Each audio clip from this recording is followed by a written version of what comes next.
Welcome back to Axis Anime. My name is Henshin Ikeda, and today I'll be doing a walkthrough review of Hakkenden 8 Dogs of the East, episode 10. Now, if you remember from last episode, we found out Hamaji has moved out, and she now lives and is attending an all-girls private school to become a doctor. Now, I believe Hamaji wants to become a doctor for two reasons. Reason number one is because of Shino. When Shino was growing up, he had a sickly body, and he was told he was going to die young before, circumstances are what they are now, where he's not going to die, he's something else. That's reason number one. Reason number two, technically Hamaji, Sasuke, and Shino came from a village that fell under a sickness. I believe if she could find out the sickness and what it's called and how to prevent it, she could probably save lives of other people later on in the future. But again, those are my two theories. Moving on past that, we're taken to a different scene with Shino. And Shino was asked by Hamaji when her books come in for school to bring them to her on campus. And if Shino gets caught, Hamaji was going to claim that Shino was her little sister. Bitch. Yeah, you heard me. Hamaji, I know Shino had a past where he grew up in this village that their traditions revolved around little boys dressing up as girls until age 15, but let it go. Stop torturing the man. He's older than you, trapped in a kid's body. Leave him the fuck alone. But moving on past that, we're taken to a different scene with Shino. After delivering the books, he walks into a barrier on the school campus, and apparently this school campus is being protected by a guardian, and this guardian kind of attacks him, and now Shino is unconscious. But later on in the day, or should I say in the morning, we find out Sasuke picked up Shino, and Asakino's right in front of him, and Shino's telling everyone what he saw, and then no one believes him because he believes he saw a ghost, not a guardian, but a ghost, and Shino is scared of fuck a ghost, if that makes any sense. So Shino, he's okay with monsters, demons, fucked up brotherhoods, but he's scared of ghost. And when he starts to draw what he saw, Asakino and everyone else start laughing because it's a stuffed animal. Now, following the next night, Sasuke as well as Asakino, they tag along with Shino in general to find out if this ghost really exists. Because you know what? If this ghost does exist, it could endanger Hamaji's life. And eventually Shino does find the guardian, and it is a little stuffed animal, and Asakino bugs out. He's scared of fucking this little monster, and he walks away, or at least he tries to run away. Now this guardian does attack Shino. However, Sasuke is there, and he apologizes for walking on campus and, going where they weren't supposed to. However, this guardian doesn't attack Sasuke. In fact, this guardian is very sympathetic and lets them go. Now, we do find out this guardian has a human form. Apparently, this guardian was Hamaji's roommate, or appeared to be a roommate in general, but, that's really not the case. At the end of the episode, we find out Hamaji's roommate was the guardian, and this guardian tells Hamaji before she vanishes, "You've got great friends." And that's where the episode ends, and I'll hold my final thought and rating at the end of the clip, so stay tuned. But let's dive right on in. So we open up this episode with Sasuke, and he's pretending to be a priest because Ryu had asked him to become a priest, if that makes any sense. So Sasuke isn't a real priest, but he was asked by Ryu to pretend to become a priest in a church. So he's just faking to become a priest for God knows what reasons. Now moving on past that, we see a woman enter the church. We don't know the name of this woman, but she sits right next to Shino, who is waiting for Sasuke to finish up. And she has gold eyes, and she's beautiful. And Shino notices this right off the bat. And again, this woman sits right next to Shino, and she looks all weird, and she's staring at him, and she points out, "This is the first time I've entered this church before, but I feel very awkward, like I'm not worthy of this ceremony." And I know what? I don't like this woman because she looks like she's gonna kidnap Shino or rape him. I don't know, just she has that weird look like she's gonna do something she's not supposed to. Now Shino turns around and he gives her his pendant. I'm like, aw, he does care. He's being nice. And again, this woman is giving him a weird look, but she's thanking him in her own way. But again, that's where we open up with. Moving on past that, we're taken to a different scene with Asakino. And Asakino is walking around in this old town or city, and he catches a glimpse of a character that looks familiar. So this character, which we have no idea what his name is, looks like Robin Hood. He's got like a green hood on, and he's walking away. And Asakino knows this person looks familiar. He looks like Sasuke, like the guy that killed Asukino's family. Like, he's seen him before. Now, obviously, Asukino tries tracking him down, and just when he was about to find out the true identity of this character, guess what? Kenpachi shows up out of nowhere on his horse, but he looks amazing. He's in his military outfit, and I love seeing him in his military outfit. But again, not perfect timing. Nope, terrible timing. I mean, I would have killed to know the true identity of Asukino's killer.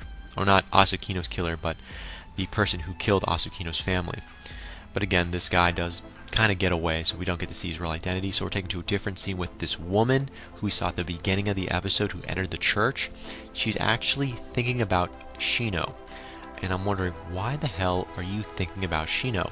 Are you going to kidnap him, kill him, rape him, something like that? We really don't know. However, Shino reminds her of her younger brother. Now, we don't know the true identity of her younger brother or if he's still alive, but apparently her younger brother reminds her of him in general. So Shino may or may not have similarities, but apparently to her, Shino is very mature and he has beautiful eyes. Usually when a woman says you have beautiful eyes and she's like twice your age, I mean, in an anime series, it's kind of weird, you know, because you get that weird vibe that she's going to do something stupid. But we're moving on to a different scene, and we're being tossed with a little bit of information from this woman. First of all, this woman, yeah, her name is Kohaku, and she's a whore. You heard me. This new character, which is the woman from the church, her name is Kohaku, and she's a whore, a common whore, and she works at that Zoku mansion.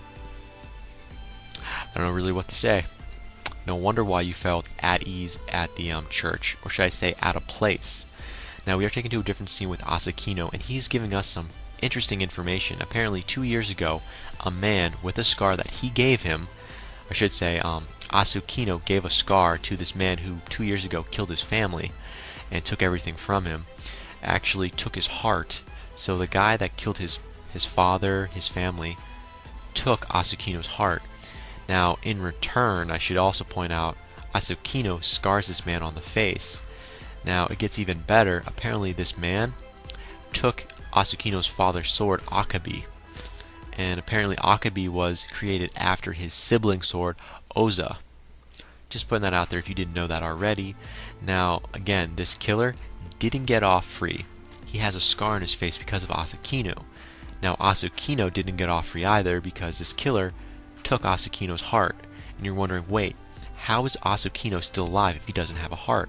He's basically a Tin Man in a nutshell. Yes, I just made a Wizard of Oz reference. Deal with it. But again, Asukino is a Tin Man, plain and simple. And he did scar this unknown man before he ended up passing out.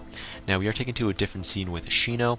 Now Shino notices something different about Asukino that he didn't notice before, but he is bringing it up now, that something's different. There's something else inside of Asukino. Now Kokono jumps right in and tells Shino, I gave Asukino my heart.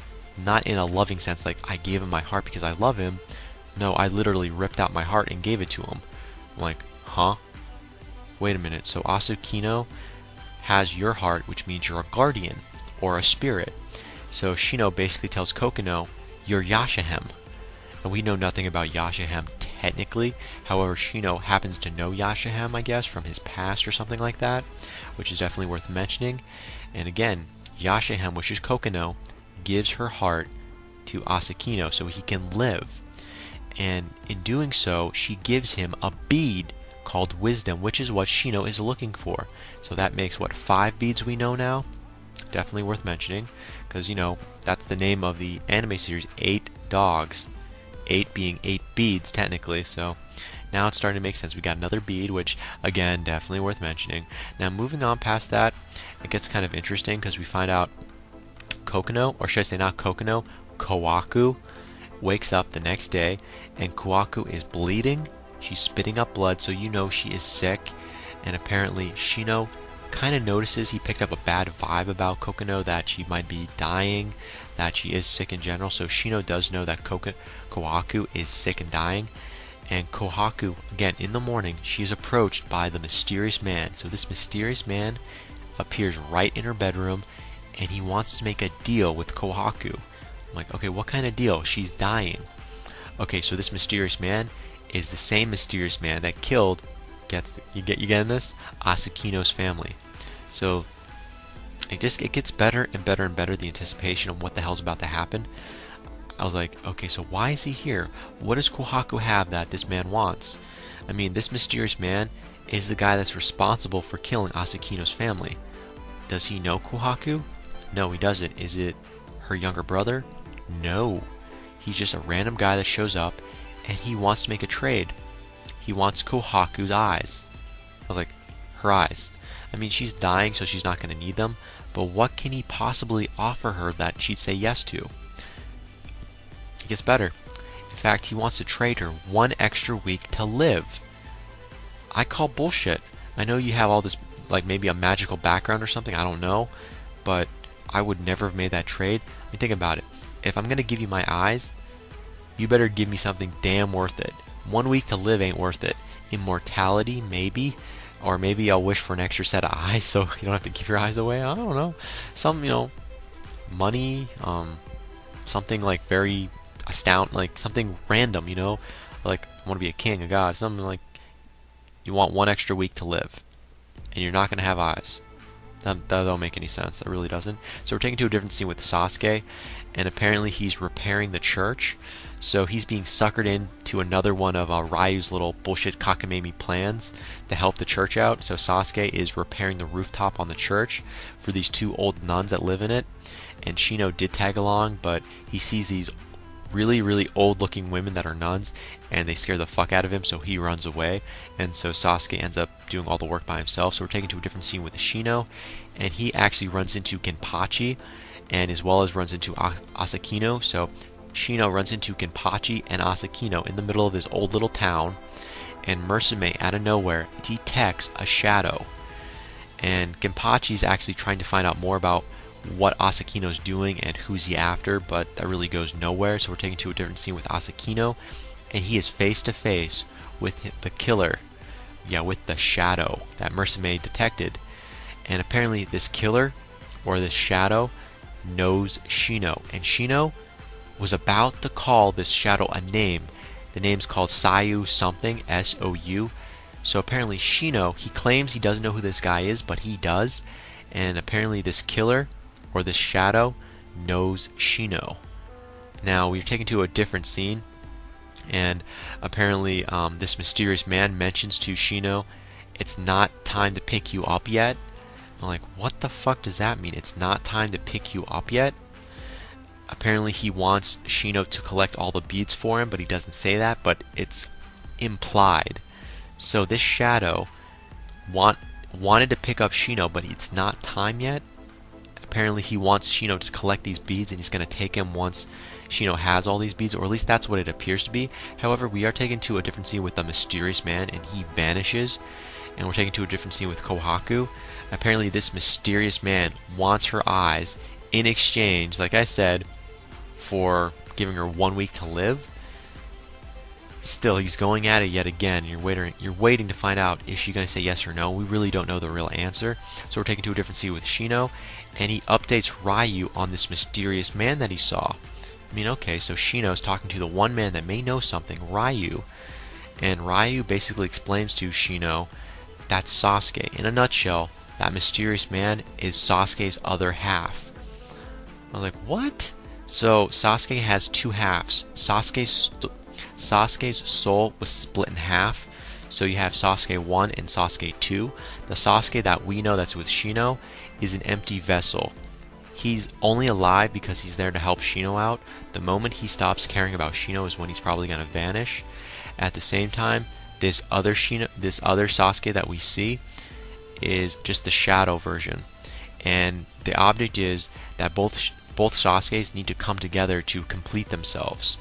So he will eventually die if he doesn't reclaim his body. So this just got interesting. So we're taken to a different scene with this mysterious man, and he's watching Asakino from the rooftop, since Asakino is trying to locate him, I guess. And yeah, apparently this guy, which is the shadow, points out that Asakino will never find them because he is a shadow, and that's how it's going to be.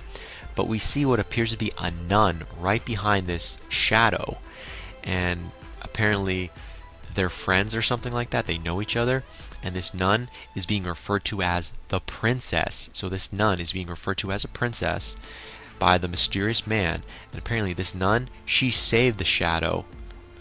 Yeah, all those years ago. So this nun is the one that actually brought this mysterious man back from the dead or something like that. Just putting that out there. But again, that's where the episode ends. As for final thoughts, okay, well, first of all, who is this nun? It's being referred to as the princess. She's part of the church, but is that like a lie? Was she from the church and now she's a bad person? We really don't know. Does she have a bead? Again, we really don't know. And does this other Sasuke have a bead, just like the original Sasuke? We really don't know.